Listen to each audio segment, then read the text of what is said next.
Salamlar hər kəsə, hər birinizi xoş gördüm. Mən Həsənova Nərmin, FES Akademinin Azərbaycan dili müəllimiyəm. Bu gün sizlərlə 4-cü sinif üzrə Azərbaycan dili fənnindən D variantı olan monitorinqin izahını paylaşmış olacağam. Getdik. Sual 1. Birinci və üçüncü tapşırıqları bunun əsasında etmiş olacağıq. Deyir ki, heç bir mətnə aid deyil. Onları müstəqil şəkildə cavablandırın. Verilmiş cümlənin birində işlənmiş can qoymaq ifadəsinin əvəzində işlənə bilən ifadələri müəyyən edin. Monitorinqin PDF olaraq əlimizdə olan versiyası budur. Biz düzgün variantları işarələmiş olacağıq üstündə. Ata, sən nə edirsən? Bu pulları qazanmaq üçün bir həftə can qoymuşam. Sən isə onları odda yandırırsan. Fikir versəniz, burada ata sən nə edirsən? Bu pulları qazanmaq üçün bir həftə can qoymuşam. Əgər fikir versək, burada can qoymuşam, bir həftə bir şeyi həll etmək üçün, bir pulu qazanmaq üçün mən orada can qoymuşam. Nə mənada işlənə bilər? Yəni mən dəridən qabıqdan çıxmışam bu pulları qazanmaq üçün işlənə bilər. Sonra cana doymaq, bezmək, təngə gəlmək mənasını işlənir deyə bu orada işlədə bilməz.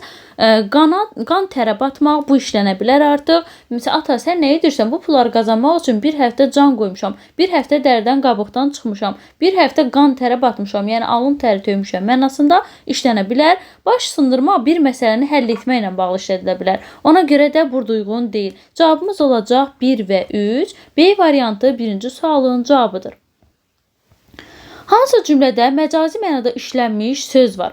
Zağcalar böyük dəstələrlə ağaclarda yuva qururlar. B. Bala çıxardıqları dövrdə zağcalar daha çox işləməli olurlar.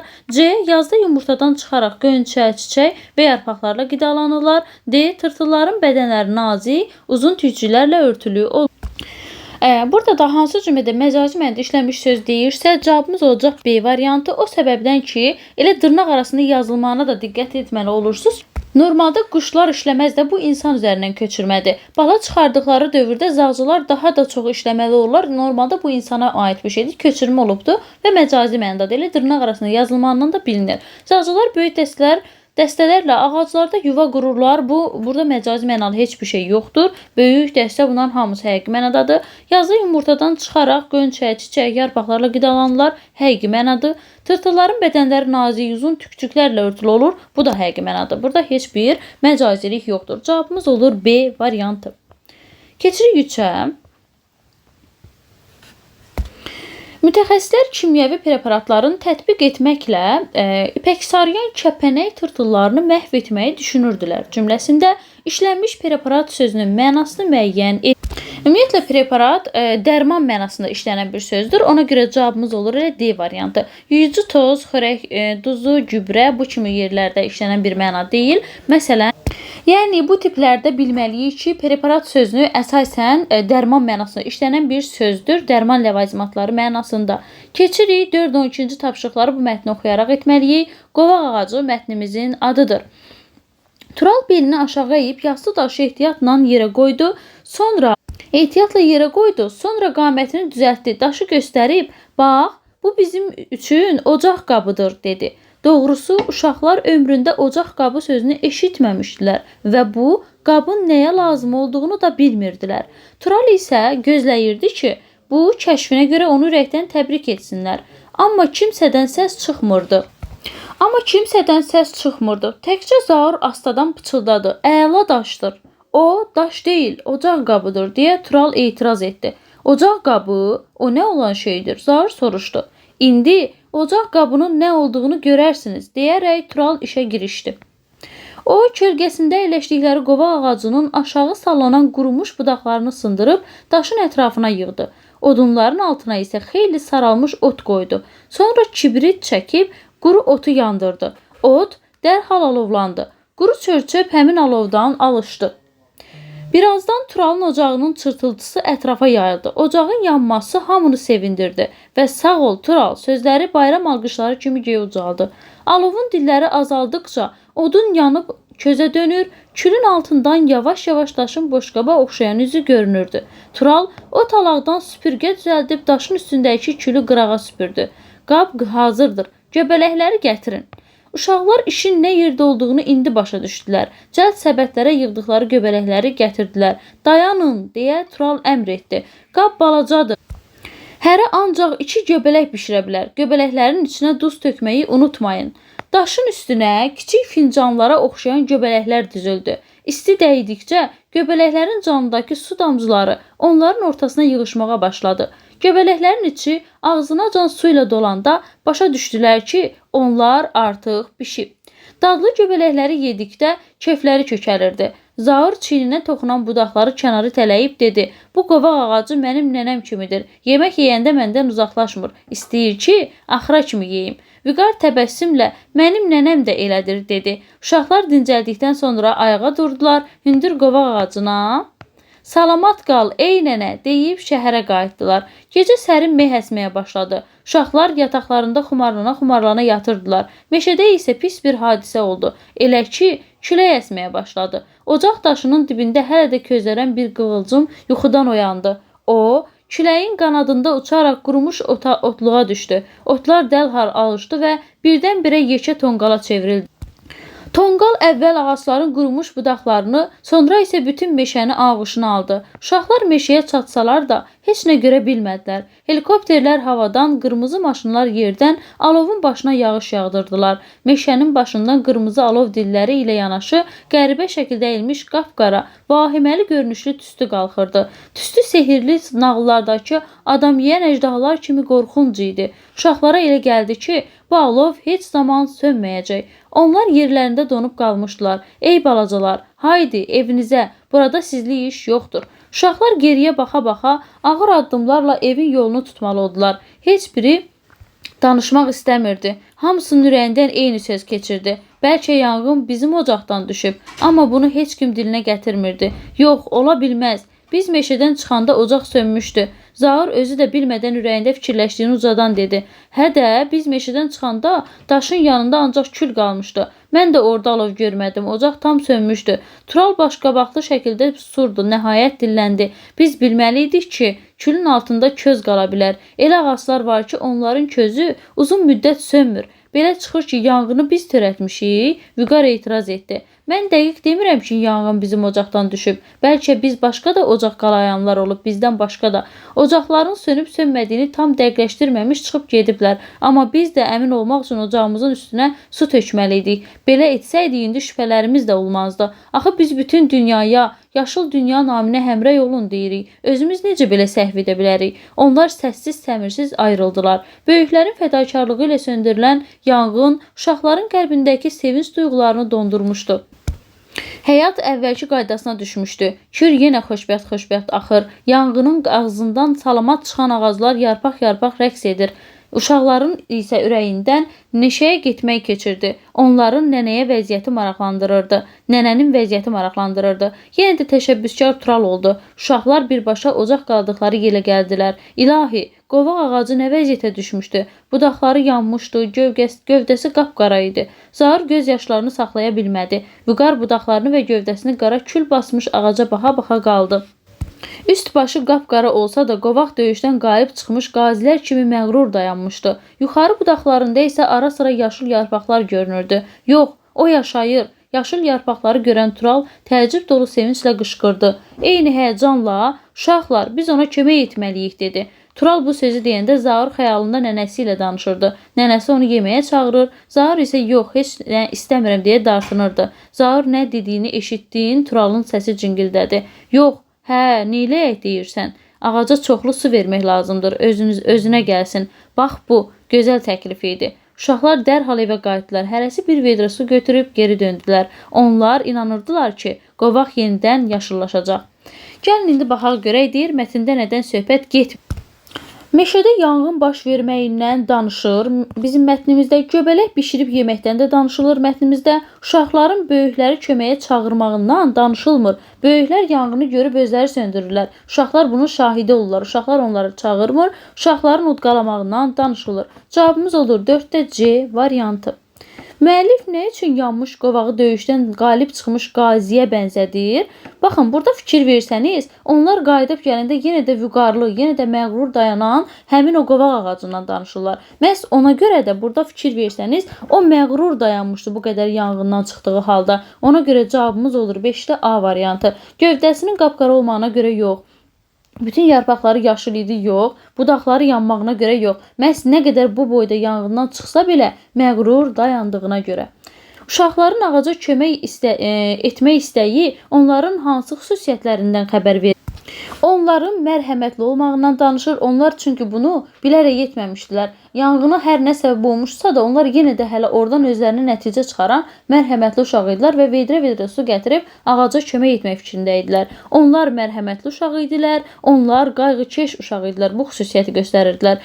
Dözümlü olmaq, nə qədər əzab-əziyyət çəkib ona qatlaşarsan bununla bağlıdır, amma burada onların ağaca su vermək istəyi onların mərhəmətli, qayğıkeş olmağına irəli gəlir. Dözümlü əlaməti kimi deyil, səbirli əlaməti kimi deyil. Ən uyğunu 1 və 3 olur. A variantı 6-cı sualın cavabıdır. Mətndə altından xətt çəkilmiş sözü məzmununa uyğun olaraq hansı sözlə əvəz etmək olar? Gəlin baxaq, mətndə altından xətt çəkilmiş sözümüz hansıdır? İndi onu tapaq. Ağuşuna almaq sözü. Elə burada da kənarda yazılıb. Ağuşuna almaq sözündən mətndə xətt çəkilmişdir. Biz bunu gəlin indi mətnimizdə həmin hissəni bir dəfə oxuyaq. Görək orada nə mənada işlədibdir.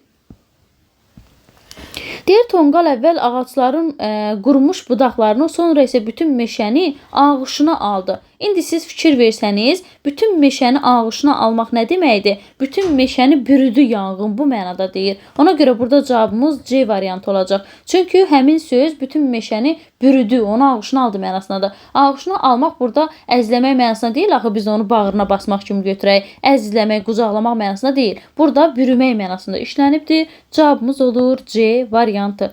Baxırıq 8-ə. Mətnə əsasən fikri tamamlayın.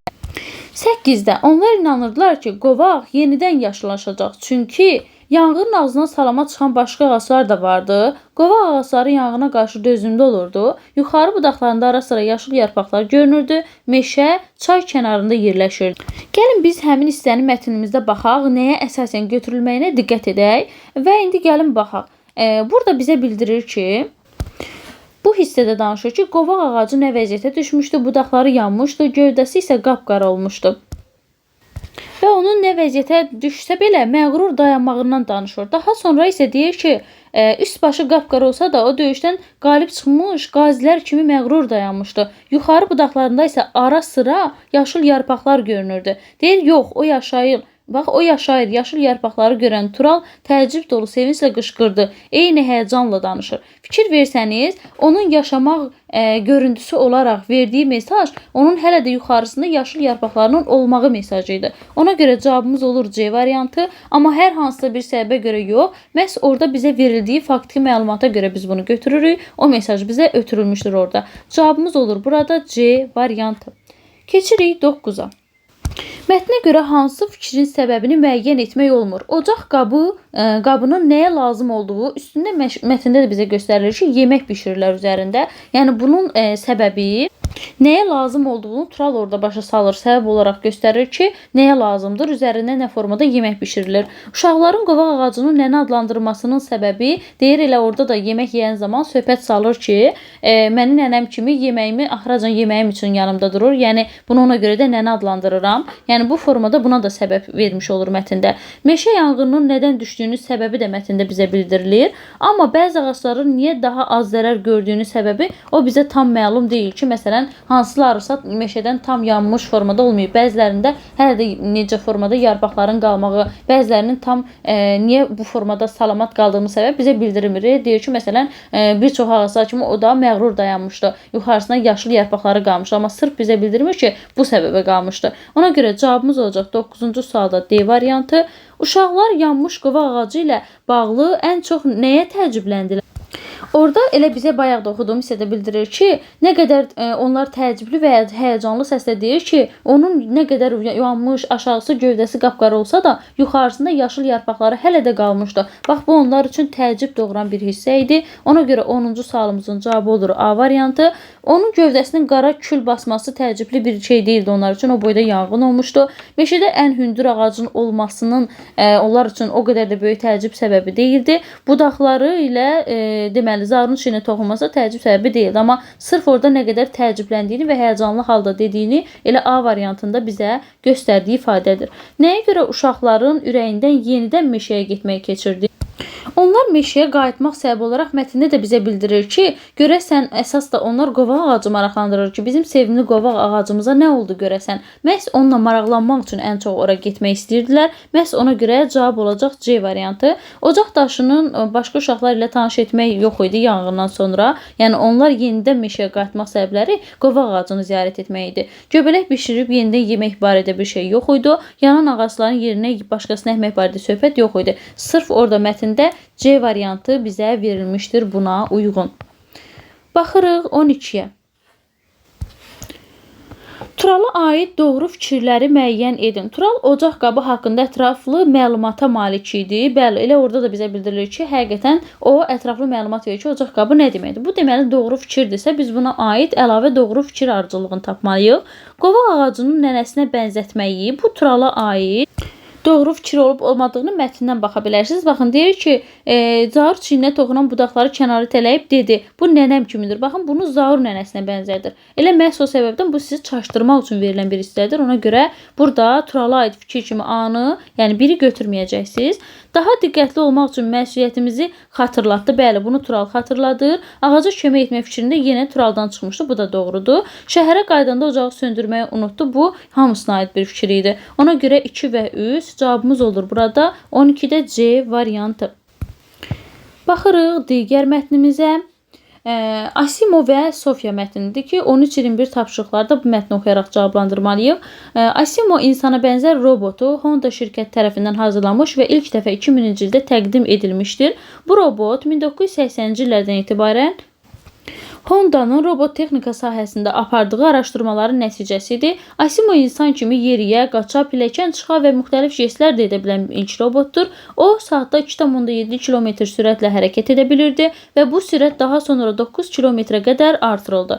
Həmçinin robot deməli, səs və üz tanıma texnologiyası sayəsində ünsiyyət qurur, əl sıxmaq, başını tərpətmək kimi jestlər edərək insanlarla qarşılıqlı əlaqəyə girə bilirdi. Bundan başqa Asimov müəyyən dərəcədə müstəqil qərar qəbul edə bilirdi. Məsələn, qarşısında bir maneə olduqda onu aşmaq üçün alternativ yol seçirdi. Asimov əsasən fiziki məhdudiyyətli insanlara və yaşlılara kömək etmək üçün hazırlanmışdı. Lakin Honda şirkəti Asimovun müxtəlif bacarıqları sayəsində ofis, hotel, muzey kimi məkanlarda da uğurlu olduğunu nümayiş etdirdi. Hətta Asimov NASA ilə əməkdaşlıq çərçivəsində kosmik araşdırmalar üçün də nəzərdən keçirilmişdi. Bununla yanaşı Asimovun bəzi çətinlikləri də mövcud idi. O, bir ədəd Asimov robotunun hazırlanması üçün təxminən 1 milyon dollar vəsait tələb olunurdu. Həmçinin o, yalnız sadə ünsiyyət bacarıqlarına malik idi. 2017-ci ildə Hanson Robotics adlı başqa bir şirkət tərəfindən istehsal edilmiş Sofya adlı növbəti insana bənzər robot bu sahədə Asimov'u geridə qoydu. Sofya sosial zəkaya malik ilk robotdur. O, insan üz ifadələrini təqlid edə bilir və daha yaxşı ünsiyyət bacarıqlarını nümayiş etdirir. Sofya danışır, suallara cavab verir və müxtəlif duyğuları ifadə edə bilir. O, 2017-ci ildə Səudiyyə Ərəbistanı vətəndaşlığı alan ilk robot kimi də tarixə düşdü. Bu isə Asimov'un nail ola bilmədiyi bir yeniliyi idi. Nəticədə 2018-ci ildə Honda şirkəti Asimov'un istehsalını rəsmi olaraq dayandırmağa qərar verdi və istiqamətini daha çox süni intellekt texnologiyalarına yönəltdi. Lakin Asimov robot texnika tarixində mühüm iz buraxdı. Onun dizaynı və proqramı sonrakı insana bənzər robotların inkişafına böyük təkan verdi. Gəlin baxaq, mətnin məzmununa əsasən hansı fikir söyləmək olar? Robotların zəkası insan ağlından daha üstündür. Robot proqramlarından bütün insani duyğularını köçürmək mümkündür. Robotlar həyatın hər sahəsində insanlara əvəz edir. Robotlar insanların həyatını asanlaşdırmağa xidmət edir. Baxın, mətnimizin məzmununa əsasən ən doğru fikir bu olacaqdır. D variantı. O səbəbdən ki, robotlar insanlar tərəfindən insanların həyatını asanlaşdırmaq üçün yaradılır. Hətta orada da deyir ki, yaşlıları yolu keçirmək, yaşlılara kömək etmək məqsədindən yaradılmışdır və sonra inkişaflarını bizə saymış olur. Yəni, sırf insandan daha ağıllı olması üçün, sırf insanın duyğuları onun üzərinə köçürmək üçün və bütün hər şeyi köçürmək mümkündür ifadələri deyilmir. İnsanların həyatını asanlaşdırmaq üçün yaradılır. Bu daha uyğun olur məzmuna. Mətnə əsasən Asimov haqqında yanlış fikri seçin. İnsana bənzər robotdur, bəli, doğrudur. Yeriyir, qaçır, pilləkənləri çıxa bilir, bu da Asimova aiddir. Sosial zəkaya malik olmağa Asimov yox, bizdə burada verilmişdi ki, bu Sofiyaya aiddir. Ona görə C idi. Cavabımız bu yanlışdır. Səs və öz tanıma funksiyaları da var idi. 15. Sofiya robotu haqqında hansı fikir yanlışdır? İlk insana bənzər robot deyil, xeyr. Sofiya daha üstün zəkalı bir üz ifadələrini daha yaxşı inkişaf etdirilmiş. Digər robotlardan daha üstün insan funksiyaları olan robot idi. Amma ilk robot değildi. İstehsalına 2017-ci ildən başlanılıbdı. Aha, elə deyirəm bu yanlışdır, bunu seçmədim. Cavabımız olur A variantı. Çünki ilk insana bənzər robot değildi. O sadəcə daha üstün bir robot idi. Sonradan təkmilləşdirilmiş bir robot idi. Ona görə ilk insana bənzər robot değildi. İstehsalına 2017-ci ildə başlandı. Bax, fikir versəniz, bu sizi çaşdırmaq üçün qoyulan bir ildir. Gəlin indi həmin ilin olduğuna baxaq. Bizə deyilmişdi ki, ünsiyyət bacarıqlarına malik olan 2017-ci ildə Hanson Robotics adlı başqa bir şirkət tərəfindən istehsal edilmiş Sofia adlı robot, insana bənzər robot Asimov'u geridə qoydu. İndi fikir versəniz, siz bəzən Asimov ilə Sofiyanın haqqında verilən fikirləri qarışdırmış olarsınız. Bu həqiqətən də elə Sofiya haqqında deyilmiş doğru fikir idi. Hanson Robotics şirkətinin məhsuludur, bəli, müxtəlif duyğuları ifadə edə bilirdi, amma ilk robot değildi. Hansı bənddə səbəb-nəticə əlaqəsi pozulub? Deməli, hansı bənddə səbəb-nəticə əlaqəsinin pozulduğuna baxmalıyıq. Asimov təqdim edildi, səbəb Sofiyaya maraq azaldı. Əksinə, bu yanlışdır. Sofiya təqdim ediləndən sonra Asimova maraq azaldı. Ona görə elə cavabımız olur burada A variantı. Burada artıq həqiqətən də səbəb-nəticə əlaqəsi pozulmuşdur. Sofiya təqdim edildi, böyük marağa səbəb oldu, bu doğrudur. Sonra robota vətəndaşlıq hüququ verildi. Tarixdə belə bir fakt kimi ilk dəfə olan bir fakt kimi qeydə alındı. Bəli, hətta orada bildirilir ki, Səudiyyə Ərəbistanında ona robot olaraq İlk deməli vətəndaşlıq verilir. Asimovun istehsalı dayandırıldı. Honda şirkəti istehsal istiqamətini dəyişir. Çünki artıq görür ki, buna tələbat azalır. Bəli, cavab olur A variantı. Sofiya robotunun istehsalı nəticəsində hansı hadisələr baş verdi? İlk insana bənzər robot yaradıldı. Sofiya robotun istehsalı nəticəsində bu ilk robot değildi. Ona görə bu yanlışdır. Belə olanda bunu başdan çıxın. Daha sonra baxırıq. 2-yə ilk dəfə fiziki məhdudiyyətli olan insanlara dost icad edildi. Bu da Sofiyaya aid məlumat deyildi. O digər Asimov robotu idi. Hanson Robotics rəqabətdə önə keçdi. Bəli. Səudiyyə Ərəbistanı fərqli vətəndaşı sahibi oldu. Ona vətəndaşlıq hüququ verdi. Ona görə bu da nəticə kimi çıxır. Cavab olur 3 və 4 D variantı 17-ci sualın cavabıdır. 18. Mətnin məzmununa əsasən yanlış fikir hansıdır? Robot texnologiyası bahalı sənaye sahəsidir. Deməli, biz burada artıq yanlış fikri seçməliyik. Robot texnologiyası bahalı sənaye sahəsidir. Baxın, mətnin məzmununa əsasən biz yanlışı seçmək isə orada elə nə qədər milyonların töküldüyündən danışır. Bu doğrudur. Robotlar uzun müddətli araşdırmalar nəticəsində hazırlanır. Bu da mətndə bizə məzmunda verilir. Son dövrdə insana bənzər robotlara maraq azalmayıb. Bu elə yanlışdır. Cavab olur C variantı. Çünki robotlara maraq artır, azalmayıb. Robot sahəsində də şirkətlər arasında rəqabət olur. Bəli, elə o da mətndə bizə bildirilir. Cavab olur C. Asimovun istehsalı nə üçün dayandırıldı?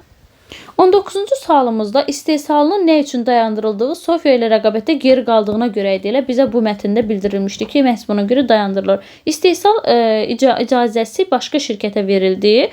Bu da ona görə deyildi. Yəni məhz rəqabətdə geri qaldığına görə dayandırılmışdı. Şirkət özü dayandırır, onu kiməsə verilmir. Honda şirkəti yeni insana bənzər robot təqdim etməyinə görə yox. Hanson Robotics şirkəti belə qərar vermiş. Sadəcə yox, belə qərar verdiyinə görə yox. Bu şirkət Sofiyanı yaratdığına görə idi. Elə geri qaldığına görə idi. Cavab olur A variantı. 20-yə baxırıq. Honda şirkətinin 2018-ci ildə verdiyi qərar hansı fikir söyləməyə əsas verir?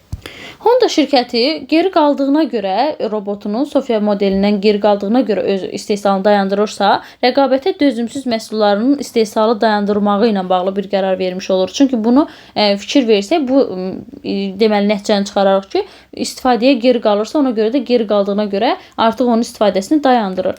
Ona görə də bu istehsalı dayandırma səbəbi kimi D variantı göstərilə bilər. Şirkətlər fəaliyyət istiqamətini dəyişmirlər, xeyr, əksinə dəyişir. Bəzi şirkətlər inkişaf üçün digərləri ilə birləşməyə məcbur olur. Birləşməkdən də söhbət getmirdi. Yeni məhsul bəzən rəqib şirkətinin bağlamasına səbəb olur. Burada da yeni məhsul bəzən səbəb olmur. Bəlkə elə o məhsul daha geri qalacaq, amma yeni məhsul yarandığına görə yox, öz məhsulu geri qaldığına görə istifadə edən, dözümsüz olduğuna görə olur. Cavab olur D variantı. 21-ə baxırıq. Sürətli, çevik, güclü və ağıllı olan bu quşlar həmişə insanlarda maraq yaradıb. Bir dəqiqə buna baxaq. Deməli, burada qalmışdıq. 21-ci sualda 3-cü abzasın hansı yarımbaşlıqla adlandırmaq olar? Biz gəlin 3-cü abzasın hansı yarımbaşlıqla adlandırmaq olar ona baxaq. 3-cü yarımbaşlığa baxaq mətnimizdə. Baxın, 3-cü başlığımıza fikir versək, bir robotun digər robota görə dayandırılmağına söhbət gedirsə, iki robot arasında olan rəqabətdən söhbət gedir deyə 3-cü başlığımıza yarımbaşlıq olaraq çətin rəqabət qoymağımız daha düzgün olmuş olur mətnin abzaslarında. Yəni 3-cü abzasda verilən isə onların arasında rəqabətin getməyi, birinin yüksəlməyinə görə birinin enməyindən söhbət gedir. Bunların qoyulmağı daha düzgün olmayacaq ki, A variantı ən uyğun variant olmuş olacaq. Sonuncu mətnimiz emular haqqında. Emu uça bilməyən quş növüdür. Emuların hündürlüyü təxminən 2 metr, çəkisi isə 30-50 kiloqram. Emuların hündürlüyü təxminən 2 metr, çəkisi 30-50 kiloqram olur. Emular dəvəquşdan sonra dünyada ən böyük quşdur. Onlar uçmasa da güclü ayaqlara sahibdirlər. Çox sürətlə qaçırlar. Düzdür, dəvəquşlar emulardan daha iri olurlar və daha sürətlidir. Amma emular təhlükə ilə üzləşəndə çevikliyi və yaxşı gizləmə qabiliyyətinə görə onları geridə qoyur. Emular əsasən Avstraliya qitəsində yaşayır. Onlar geniş düzənlikləri, meşə kənarlarını və otlaqları sevirlər. Hər cür hava şəraitinə dözümlüdürlər. Həmçinin uzun müddət susuz qala bilirlər. Emular bitkilərlə, meyvələrlə və toxumlarla qidalanır. Onlar həmçinin kiçik həşəratları, böcəkləri də yeyə bilirlər. 1932-ci ildə Avstraliyada güclü quraqlıq baş vermişdi. Bu səbəbdən təbiətdə emuların qidalandığı otlar, toxumlar və meyvələr azalmışdı. Həmin il təxminən 2000, daha doğrusu 20.000 emu əkin sahələrinə hücum edib fermerlərə böyük ziyan vurur. Problemi həll etmək üçün Avstraliya hökuməti emulara qarşı müharibə elan edir. Bir həftəlik döyüşdə 10.000 əskər cəmi 1000 emu öldürə bilir. Emuların təklikdə çevik hərəkətlərlə güllələrdən yayınan, gizlənir, beləliklə yaxşı müdafiə olunurdular. Belə müqaviməti gözləməyən ordu məğlubiyyəti qəbul edib döyüşü dayandırır. Bu müddət, deməli bir müddət sonra emular həmin bölgəni tərk edirlər. Amma bunun səbəbi insanların mübarizəsi deyil, ərazidə qidanın tükənməsi olur. Bu hadisə tarixdə böyük emu döyüşü adlanır. Görün siz emuların çevikliyinə baxın, necə də bir ordunu məğlub edə biliblər. Sürətli, çevik, güclü və ağıllı olan bu quşlar həmişə insanlarda maraq yaradıb. Əgər emuları yaxından görmək və müşahidə etmək istəyirsinizsə, Bakı Zooparkına da gedə bilərsiniz. İndi baxaq 22. Biri deməli emulara aid xüsusiyyət deyil. Hündürlüyü təxminən 2 metr olur. Gəlin baxaq. Elə bizdə emuların hündürlüyü barədə verilən məlumata baxaq. Deyir təxminən 2 metr. Bu doğrudur. Deməli ona görə biz A-nı çıxırıq. Susuzluğa dözümlü olan quşlardır. Bəli, elə orada onu da bildirirlər ki, dözümlüdürlər. Dəvəquşuya nisbətən daha sürətlə qaçır. Gəlin fikir verin. Deyir emular dəvəquşundan sonra dünyada ən böyük quşdur. Onlar uçmasa da güclü ayaqlara sahibdirlər. Çox sürətlə qaçırlar. Düzdür, dəvəquşlar emulardan daha iri və daha sürətlidir. Amma emular təhlükə ilə üzləşəndə daha çevikdirlər. İndi fikir versəniz, dəvəquşular emulardan daha sürətlidir, daha iyi deməli. Burada ona görə də bu artıq yanlışdır. Dəvəquşuya nisbətən daha sürətlə qaçır. Yox, dəvəquşu bundan daha sürətlə qaçır. Sadəcə bu ondan çevikdir. Həm bitkilərlə, həm də həşəratlarla qidalanır. Bu da doğrudur. Cavabımız olur 22-də C variantı. 23-ə baxırıq. Mətndə şəkildə də olmayan məlumat hansıdır? Mətndə də şəkildə də olmayan məlumat seçməliyik. Gəlin baxaq, həm mətndə, həm də şəkildə olmayan məlumatı tapmalıyıq. Emuya Bakı Zooparkında rast gəlmək olar. Bu ilin sonunda bizə verilən mətndəki cümlədir. Buna aid məlumat var. Emular orta hesabla 10-12 il yaşayır. Mətndə bu haqda məlumat verməmişdilər. Baxsaq görək şəkildə varmı? Şəkildə hündürlük barədə danışılır. Dəvəquşunun sürələrində sıx əlaqələrindən danışır, sosiallıq cəhətdən, tək yaşamaqlarından danışır, hündürlüyündən danışır, amma neçə il yaşamağından danışmır. Elə ona görə cavabımız olur 23-də B variantı. Emular adətən tək yaşayır, elə bunun haqqında şəkildə var məlumat. Emu yumurtasının rəngi tünd yaşıldır. Gəlin bir daha baxaq. Şəklimizdə elə yaşıl yumurtasından da orada qoyublar, yəni şəkildə də məlumat var. Ona görə cavab olur 23-də B variantı. Şəkildə verilmiş məlumatlara əsasən doğru cavabı seçin. Dəvəquşu Afrika qitəsində yaşayır. Gəlin görək bu belə bir şey varmı şəkildə. Deməli, dəvə quşu, sosial quş olma, baxın elə burada dəvə quşu barədə verilən yerdə Afrikanı göstərir. Deməli, biz dəvə quşu Afrika qitəsində yaşamağı haqqında qitənin orada şəklinə görə A variantını doğru hesab etməliyik. Cavabımız olur A variantı. Dəvə quşu yumurtasının rəngi tünd yaşlı olur. Bu emunun yumurtası idi. Emu adətən sürü halında yaşayır. Orada tək yaşadığı bildirilir. Emu saatda 70 km sürətlə qaça bilir. Baxın, gəlin bir daha baxaq. Tək yaşadığı burada şəkildə bizə bildirilir. Və Emu haqqında da bizə belə bir fikir deyilməmişdi mətnimizdə. Ona görə bu da yanlışdır. Cədvəlimizin də cavabı olacaq A variantı. Mətnin 3-cü abzasına əsasən hansı nəticəyə gəlmək olar? Gəlin buna bax. İndi 3-cü abzasımıza baxmış olaq. 3-cü abzasımız emular əsasən Avstraliya qitəsində yaşayır. Onlar geniş düzənlikləri, meşə kənarlarını və otlaqları sevirlər. Hər cür hava şəraitinə dözümlüdürlər. Həmçinin uzun müddət susuz qala bilirlər. Buna əsasən biz iqlimlə bağlı bir şey seçməliyik. Deməli, çünki orada yaşama tərzindən danışdı. Cavabımız olacaq C variantı 25-də. Çünki iqlim dəyişikliyinə dözümlü heyvan olmaqları uyğun gəlir. Dağlıq ərazidə yaşamağı yox, yaşamaq üçün suya yaxın yerlər seçməyi yox. Ancaq Avstraliyada yaşamağı barədə axı yer dəyişməyindən də mətnə bizə verilir. Amma 3-cü abzasda bizə iqlim dəyişikliklərinə qarşı da yeri gələndə dözümlü olmaqlarından danışmışdı.